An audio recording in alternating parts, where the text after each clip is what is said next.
Number one show at late night, nothing but illustrious guests. Mero, who's in the building with us? We have the one and only lyrical legend, you know what I'm saying? Big Sean in the building, y'all, you know what I'm saying? Make some motherfucking noise. You heard? Big Sean in the Detroit's house. finest. Detroit What up, in though? the What up, house. though? What up, You know though? what I mean? You know what Sean, I'm how's saying? it going, man? How's it going? Yo, shout out to you. Another one. Another number one album. Just knocked Taylor Swift out the Yes, number sir. one spot. Is that three in a 3 row, in a right? row. Hey, if you get first in a row, 'cause- one, it might be luck. Second one, it might be an accident. But third one, come on. You can't knock that. You Listen, know, listen. You locked in. So wait, with that said, how does it feel? Does it feel differently now? Because like you don't got anything to prove. This is your third one. You put it out there, and it's just like maybe with the first one you felt a confidence level that the industry didn't have for you, or you was like, "Yo, I'm built for this." Now you're like, "I'm built for this, and I've shown the work."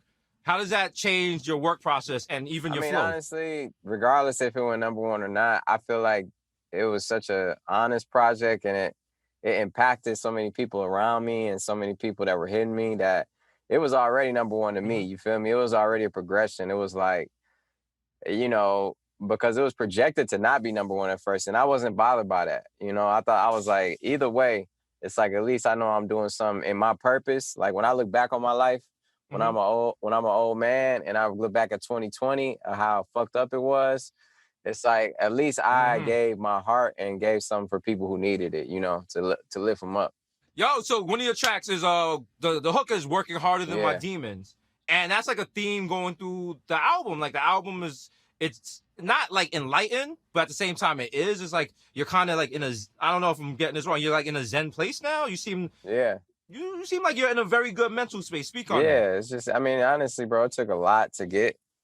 I mean, I still go through a lot of depression, a lot of anxiety on a daily basis. I just know how to deal with it a little better than I used to. You know what I'm saying? So I've been working on myself. You know, I got to a point where I got so uninspired, and so like, you know, I had been doing the same thing for so long in my life, like over 10 years. So it was like I didn't have a passion anymore to fire. So I had to figure out what was wrong with me. You know, I felt broken on the inside, and I had to just cut off everything I was doing, take some time for myself, reconnect with myself, you know what I'm saying? Get my spiritual foundation way stronger, start a therapy, you know, up my communication with myself and with others. Word. And Important. and you know, once I really worked on myself, and I was working out too, like working on my physical too. So it's like once I took that time for myself, you know, I was able to reapproach, you know, the music differently from an expanded perspective. Like my bandwidth had expanded, you know what I'm saying? And doing a lot of the spiritual work, you know, one of the things I would ask myself is what made me want to spend the night in the studio when I was 18 years old, 19 years old? What made me want to go to the radio station and do the Friday night cypher every Friday after school? Like, why was I so dedicated? And it brought me back to my passion. You know what I'm saying? It brought me back to my hunger. So it was like I was returning to my roots, man, but like as you know, new and improved, you feel me? Bro, I've been fucking with you since the Lemonade freestyle, you know what I'm saying? Like seeing the trajectory go skyrocket. Like, how did the quarantine affect like what you're talking about, like that inspiration or whatever? Were you locked in, like, yo, I'm writing, I'm doing music, or was it just like, bruh, like, fuck this, I'm gonna just sit down and watch TV? Like, you know what I mean? Like, I'm gonna play Warzone for 4 hours, like, you know what I mean? Like, I definitely started playing a little bit more Call of Duty for sure. But I think we all did. I think we all did, dog. I ranked up wild ranks. yeah, because it was a lot to process, you know, and it's crazy about the times now. It's like, you know, hopefully this is a time where we like the caterpillar in the cocoon, and we about to come out and be like better, you know, because I do feel like all this tragedy has unified us a little bit more. I do feel like it's been a time though where you have to like really get to know yourself and your mental, because it's a lot of lower vibration. So it's like a lot of depression, a lot of anxiety, a lot of like tragedy, you know what I'm saying?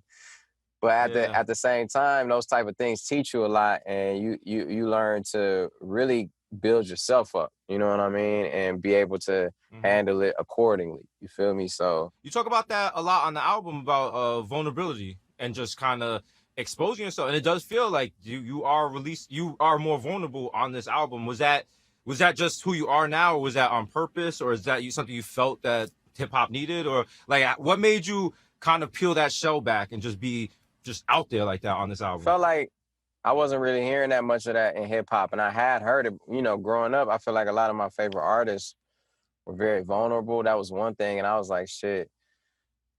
I knew that if my purpose is to inspire, which I feel like my real purpose on earth is to inspire, right? So the best way to do that is through my music and any other way I choose to, right? So I was like, man, I might have to just sacrifice my privacy in order to relate to somebody, you know, in order for them to feel not alone, or for them to feel inspired, or for them to be able to feel motivated. And, you know, or to just, you know, whatever it is, to boss up, to have fun, to, you know, it's like a lot of different layers on this album. But I definitely was like, I'm gonna have to sacrifice my privacy, you know, to really walk in my purpose, you know? I feel like a lot of people talk about like rap scenes, right? Like, yo, Cali got, you know, TDE and, you know, East Coast and the South and this, that, the third. A lot of people don't talk about Detroit, but there's a lot of talent coming out of Detroit. Yeah, for sure. You know, you got UT, Grizzley, Sada Baby, a lot of people like that. Who are some of the new and up and coming people that you see and you're like, yo, they up next? Yeah. Speaking of that, you have that track on your album, the Friday Night Cypher. You have a bunch of Detroit rappers on there, including Eminem, right? So you got T Grizzley, Sada Baby, Cash Dog, 42 Doug, Drago, Payroll, Boldy James, Royce M. What was it like?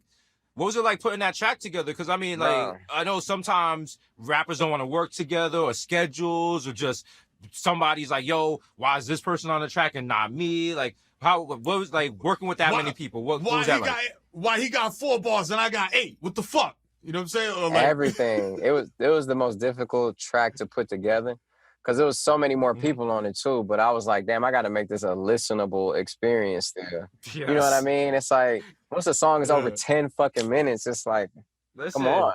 The One Blood remix with Game. Yeah. Yes, we remember that. We remember that. Oh, that was a moment in time, though. There was a lot of people on that song. Yeah, but, you know, my goal was to just recreate the experience that I had, because the Friday Night Cypher used to be a show I did after school every Friday when I was 16. And that's the same radio station. You know, they would give MCs the opportunity to rap on air.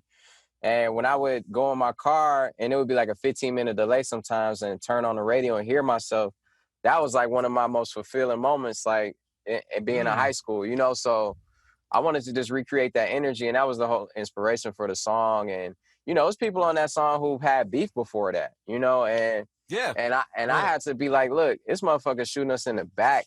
There's people on our necks. It's like, we ain't got time to be beefing with each other. We got to unify, rise up together. And they was just with it, you know? And Eminem, I didn't even send it to Eminem till the last second, because I got an Eminem feature on my last album, and I was like, I just can't be asking Eminem for fucking verses, like back to back, you know? But Royce was like, yo, you gotta reach out to Marshall, man. He probably might want to be a part of it. And I reached out to him, and he did, you know? So I appreciate him for wanting to share that platform with us. So when you talk about like being in high school and hearing stuff on the radio, like before that, like who was it that kind of like pushed you in that direction? Like, yo, you can rap, dog. Like, you got that. Was it one of your homeboys? Was it family member? Like, yo, Sean, like, yo, you can spit, bro. Like, go all in with this shit. Definitely my mom, for sure, was like, you got it. You know, she believed it. She was paying for everything. And I would be getting studio time and all that? Studio time, my CD covers, I have to get them. I would go to Sears and get my, like, pictures for my album covers taken. You know what I'm saying? So she would be paying for all of that. And definitely my homies around me, like people that I went to high school with, like, and middle school with, you know, they was around me, like, just like encouraging me, like, man, keep, like, you got to do it. Like, and they never canceled it out. I feel like that was one of the reasons it came true, because a lot of times I see people be like, man, like, this and this and this, but man, that shit kind of crazy though. Like, that shit probably don't, you know, that shit don't ever happen. But it's like, we just always, I will always talk about it. And like, you know, we listening to the Dedication 1, listening to Carter 1, listening to College Dropout. I'm like, man, I'm about to, man, when I do a song with Wayne, when I do a song with Ye, with Hove, you know, with M, like when I get with M, nigga, I'm a, like, and it just, I can just see it, you know? Yo, speaking of Kanye, you know, he's out here, he's on Twitter, he's tweeting out contracts and stuff. He's running for president, he's making sneakers. We see him from the outside. So we're like, oh, that's Kanye. That's your boy. Yeah. That's your man. That's your, you can text him and all that stuff. What's it like from the inside? Like, not necessarily interacting with him, but just seeing like other people's reactions to him. And like, you have a relationship with him. So you know him. So you can see what he's doing, and you have a different idea of why he's doing it than the general public. How do you like reconcile that in your mind? And is it hard to watch like people trash your friend or say things about your friend and that they don't really know him like that? Or what's that experience like? I mean, as long as I know Kanye people, he's been radical. You know what I'm saying? He never is afraid to speak how he feels and what he feels. So it's really nothing new to me. You know what I'm saying? Like, yeah, I'm very used to it. And look, he changed my life, bro. He gave me an opportunity, you know what I'm saying, of a lifetime that I'll never, ever, like, you know, I'll never take that for granted. But, you know, there are some things I feel him on, like we all do, and see where he's coming from. So, yeah, I just respect somebody being passionate and being themselves, you feel me? He taught me so much, too. He the reason that I rewrite songs and go back in and fine tune things, and he taught me a lot in that ways too. So this actually was my last album on Good Music, contract wise. I know it's like Good Music for Life. We as a brotherhood, but this was my last deal. So I'm going in another, as far as like, you know, I'm progressing in record deals and all sorts of things. So it's a monumental album for me for sure. Yeah, bro. How's it feel though, dog? You know what I'm saying? From almost famous to finally famous. Like, you know what I'm saying? Like you've arrived. Yeah. You know what I'm saying? Like, Does it feel like it? You ever zoom out and be like, yo, damn, like I did that. From junior high, my man's hyping me up in the cypher, now we here. Yeah, for sure, man. It's been a journey, and I feel like I ain't even close to done. I feel like it's a lot to go, you know, a lot to say. And it's a lot that's needed too. So I feel like I got a responsibility to keep going. Like, I don't want to take another like break and, you know, wait another few years to do another album. Like, I'm trying to just keep the momentum going because I feel like it's needed, and it's needed for me too. Is it still fun making music?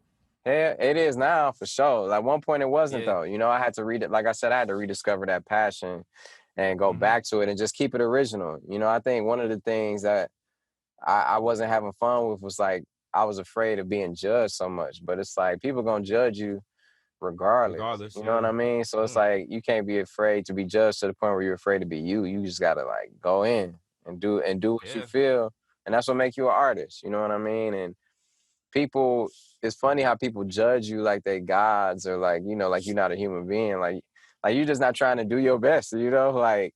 Yeah. It's like, damn, I'm just trying to express myself, take care of my family, do something positive, say something for people who mean something. It's like, people can, you know, if you pick anything apart, you can find something wrong with it, or, he did this, maybe he should have did this. It's like, okay, but what about the fact I'm trying to? What about the fact I'm giving some inspiration to people from where I'm from, you know, or to anyone? You know, or what if the fact that I'm a black man doing this shit? You know what I mean? True. And I'm speaking about things that, you know, I was taught to never speak about, you know? Or, you know, I come from a military family. My grandma and granddad were in World War II, and they didn't express their emotions, you know? So that trickled down to me. So it's a new thing for me, you know? Got you. Yeah. Oh, listen, that's all. That's good advice. This has been a good interview, man. We're gonna shout out to you on the growth. Mentally, you getting ripped out there, you brolic. And shout out to the number one album. We see you out there, man. He about to come through with Dr. Dre swollen. Like, yo, what's up? Real Big Sean. It's real Big Sean now, boy. Big Sean with the heavy sweaters. Like, yo, you see my abs? Hey, I can't let nobody little dog me. You feel me? Yo, Sean, thank you for taking time out your busy schedule to talk to us. Appreciate you, bro. Nothing but illustrious guests on this show. What would your neon sign say? I want my neon sign to say Don Life, bro. Sean Don Life. Yes, sir. There you go. You know the vibes. Give it up for Big Sean. I got y'all, man. Y'all niggas be cool, dog. You too, man. Keep doing your thing, bro. All right. Stay up. Stay strong, man.